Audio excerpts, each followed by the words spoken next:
primeira pergunta que eu queria te fazer é sobre o contexto histórico aqui no Brasil, né? Então, qual é a tua impressão sobre a evolução da influência da Ayn Rand aqui no Brasil nesses últimos 30, 40 anos? O que eu ia dizer é o seguinte, que a Ayn Rand ela frequenta, digamos assim, a cultura brasileira há muito tempo, né? Ela já teve uma peça teatral levada ao público aqui na década de 40, final da década de 40, pelo maior dramaturgo brasileiro, que é o Paulo Tran. É a peça A Noite de 16 de Janeiro, que foi depois reeditada pelo Jô Soares, né, recentemente. E, obviamente, tanto naquela época quanto agora, não houve nenhum tipo de vinculação da obra da Ayn Rand com a defesa filosófica, né, das suas ideias. Tá? Também na década de 50, nós tivemos aqui, tanto no cinema quanto através da publicação de um livro, a virtude, ou melhor, a vontade indômita, que nada mais era do que A Nascente, publicado no Brasil, e também não teve uma repercussão muito grande em termos de pensamento filosófico, né? Foi mais uma novela publicada sem muita repercussão. Na realidade, o público, de um modo geral, passou a conhecer Ayn Rand como filósofa e escritora nesse sentido na década de 80, no final da década de 80, quando foi publicado, se eu não me engano, em 1987, quem é John Galt, que era o antigo título de A Revolta de Atlas, né? E esse livro ele teve um impacto muito grande em uma série de pessoas, inclusive em mim mesmo,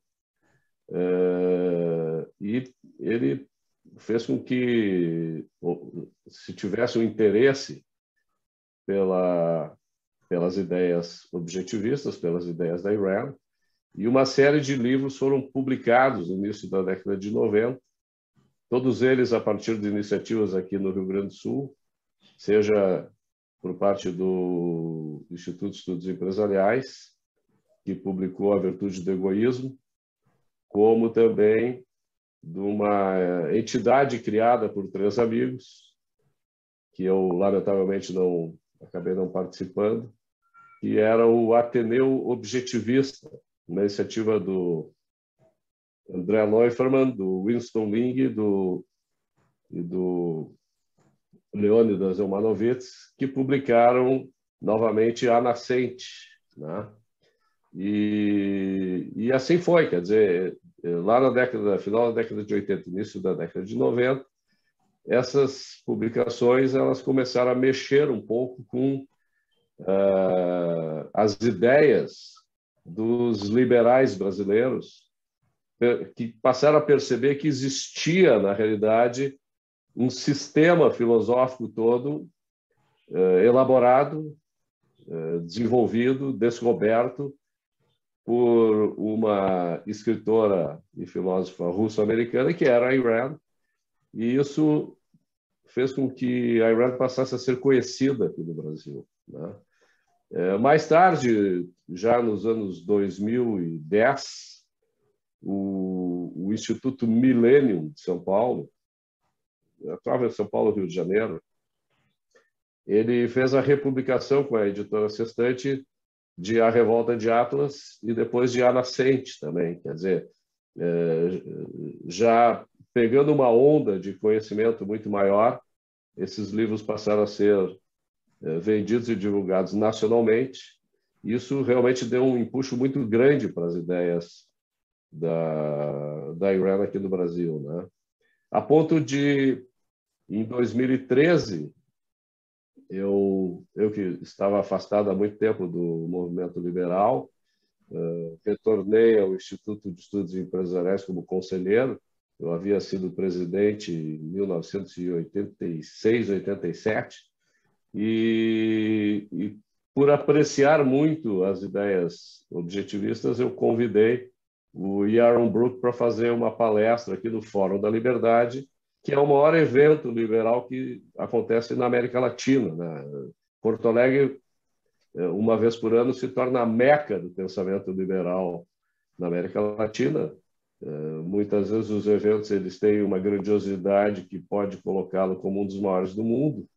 E o Yaron Brook esteve aqui fazendo palestras, não apenas para as 3, 4 ou 5 mil pessoas que participam do Fórum da Liberdade, mas também escolas de nível médio aqui de Porto Alegre, para que os jovens também tivessem contato com as ideias da Ayn Rand. E depois ele voltou em 2016, quando o Fórum da Liberdade foi exclusivamente feito para homenagear Ayn Rand, né? E depois, em 2018, ele veio aqui mais uma vez, e assim como também esteve aqui o Tautz Fani, né? Presidente hoje do Ayn Rand Institute, palestrando também no instituto que eu também confundei, que é o Instituto Atlantis, participando do Fórum da Liberdade e também visitando escolas aqui de Porto Alegre, onde a receptividade para as ideias da Ayn Rand é muito grande, né? Ainda que, obviamente, muitos professores nas escolas têm desdém pelas ideias, tentam fazer com que os alunos não apreciem, mas a partir do momento em que eles têm contato com as ideias, se torna quase que impossível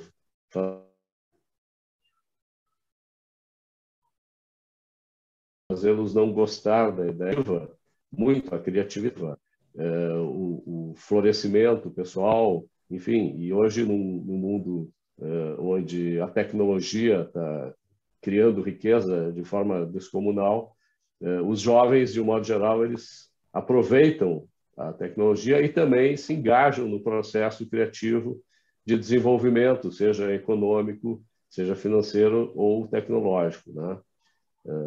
Com o interesse de fazer o desenvolvimento pessoal. Então, ao longo desses anos, basicamente, nós tivemos também algumas outras iniciativas, das quais, inclusive, o próprio Matheus fez parte, né? O Matheus Passini fez parte, que foi o lançamento de aplicativos que divulgavam as ideias objetivistas, assim como blogs e sites com esse propósito, né? Então, se passou a ter uma oferta muito grande de possibilidades de acesso às ideias objetivistas, às ideias da Ayn Rand, e isso fez com que realmente as ideias tivessem uma promoção. E, para culminar, em 2019, pouco antes da pandemia, nós conseguimos realizar aqui em Porto Alegre a primeira Ayn Rand Conference no Brasil. Eu tive o prazer, o privilégio de trazer os intelectuais do Ayn Rand Institute para numa conferência aqui que teve cerca de 300 pessoas presenciais e centenas de pessoas através da internet assistindo o debate que se teve, que se ofereceu sobre coletivismo e individualismo, do qual tu esteve lá, né, Ricardo? Inclusive, e eu considero que foi um evento de bastante sucesso.